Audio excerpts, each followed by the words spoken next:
You should listen to the legal statement also on this channel, but these who I have recorded are government subcontractors and contractors, are agents of the state government acting under color of law in the public fora, and they do not have an expectation of privacy, and it's compliant with Maryland's audio recording laws. Fully, because I actually did not want to see a neurologist.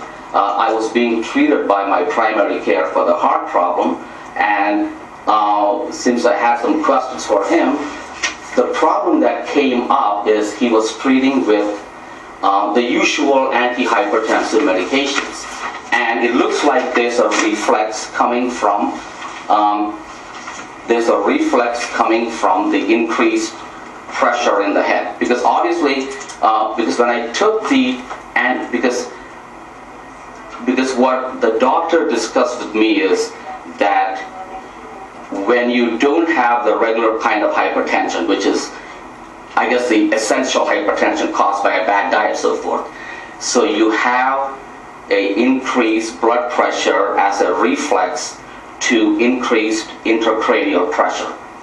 And as soon as we start treating for the increased blood pressure, I guess, to also treat for the heart problem, it does a really great job of helping the heart problem and of getting the pressure down really fast.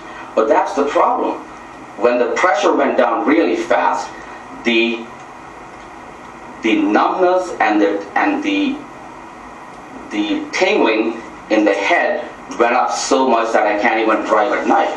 And then when I backed off the medication, so we are trying to just understand that one point, that reflex with the intracranial pressure. And well, first of all, the blood pressure is not really going to influence the intracranial pressure.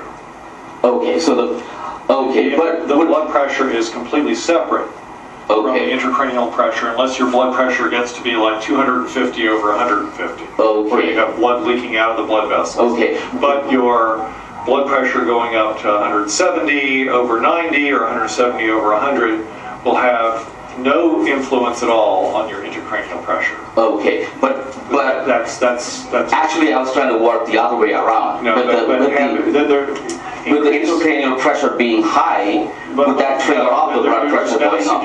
Why would you? No, you have no reason to have increased intracranial pressure.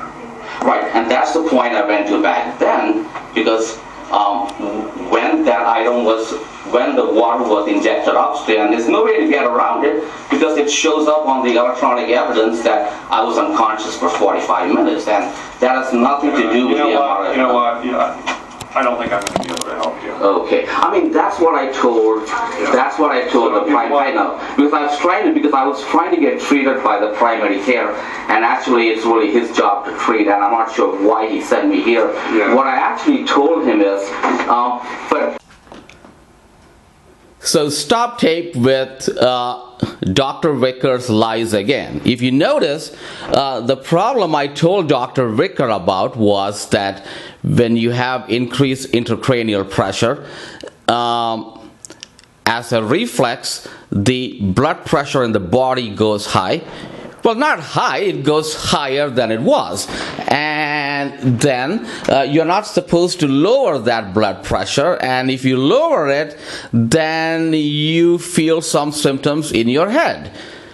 Okay, and if you notice what Dr. Wicker did is, and we already, this is well known in the medical literature, but also if you listen to when I was with my primary care, Dr. McCarthy, he easily agreed to it that there is this reflex which happens.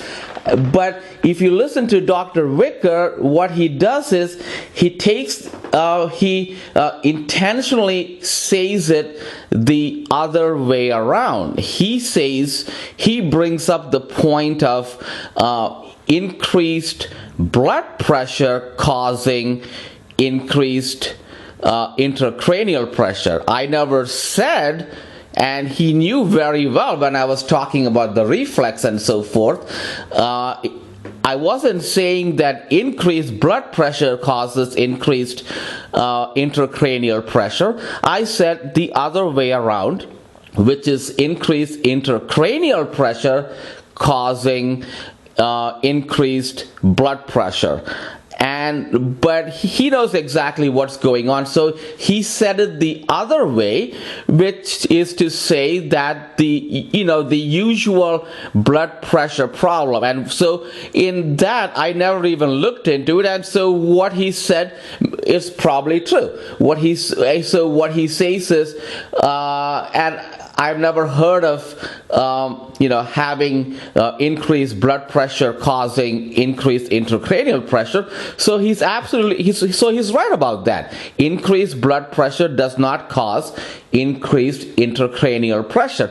But that's not what I said, and that's not that's not what I said over and over again, and that's not what I discussed with my primary care, and he knew it very well, and he intentionally, if you go back and listen to him again, he's intentionally saying it in reverse.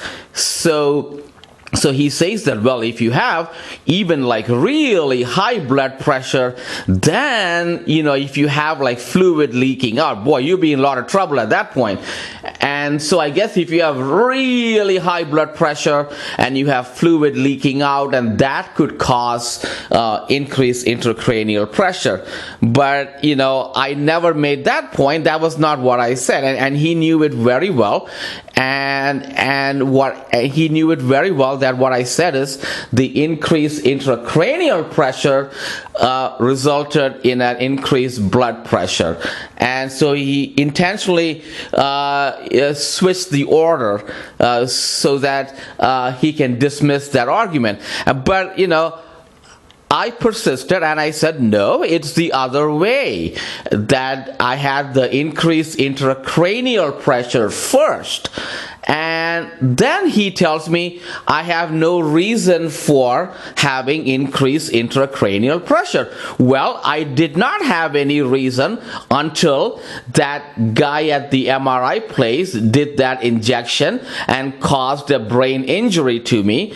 And not only did he cause the brain injury, because when the landslide was coming down, it caused the problem with the fluid returning to the heart.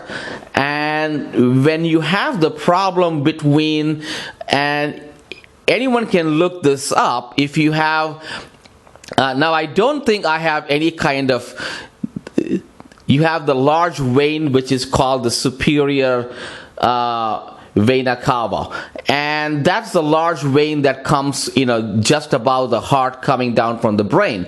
And obviously that would not be completely blocked, or else I wouldn't be alive. But there was problems there. That's why I have the collateral circulation, which is seen on top of my chest. And when you have that problem also causes increased intracranial pressure. So you don't have to have a brain injury. You can even have the problem with the blood returning from the head to the heart, and that can cause the pressure in the head. And so he's telling me I have no reason for having increased intracranial pressure. And of course, that's because he completely chooses to ignore that event at the MRI facility. And also, I actually proved the reflex, because I told him my blood pressure was 124/74, and after that injection my blood pressure was 165/85. So obviously that reflex took place. So there's no denying that reflex took place. And so he's telling me I have no reason, but actually I don't have any reason to have hypertension, and that's also a point, because when I had a CT done and it showed my arteries in my heart. They were very clear. Actually, it showed that I had less calcification than 100% of the men in my age group. So basically, when you look at the calcification score from my heart, which is the best way to kind of see whether a person has a bad diet and poor exercise, so forth, and I basically had the best score. So, I would really have no reason to have any of the usual heart conditions or anything related to that, and I don't smoke, so I would have no reason to have high blood pressure. So actually what is a fact is I would have absolutely no reason to have high blood pressure, and I would have all the reason to have increased intracranial pressure. And it was also proven I did not have high blood pressure going in, and going in meaning it was measured like a few weeks before that at the doctor's office, and I didn't have it coming out meaning it was measured like 40 days later with the second visit to the doctor's office. So, and in the past also I never had any kind of blood pressure problem. So he's completely trying to reverse it. He's trying to say that I have a high blood pressure problem, and my high blood pressure problem is not high enough to cause an intracranial pressure problem. But in fact, what I was saying is I don't have a high blood pressure problem, and I had all the reason to have increased intracranial pressure coming from that injury, and that it's a proven reflex, and it actually shows up in my records where my blood pressure went up. So and I had swellings under my eyes as soon as that MRI thing was done. And also I had swellings on top of my forehead which kind of looked like horns, and they changed and they became bigger and they became wider. So this Dr. Wicker can see me, and now I do have all those pictures, all those images. I actually have it on YouTube, but I haven't made it public. So Dr. Wicker can easily see all the swellings on my head, and it's obvious intracranial increase in pressure, and he claims that there is he doesn't say that there is no increased intracranial pressure. He says that there is no reason for it to be there. That's of course after he intentionally wipes clear all the history. But obviously my forehead has all these swellings and he sees them.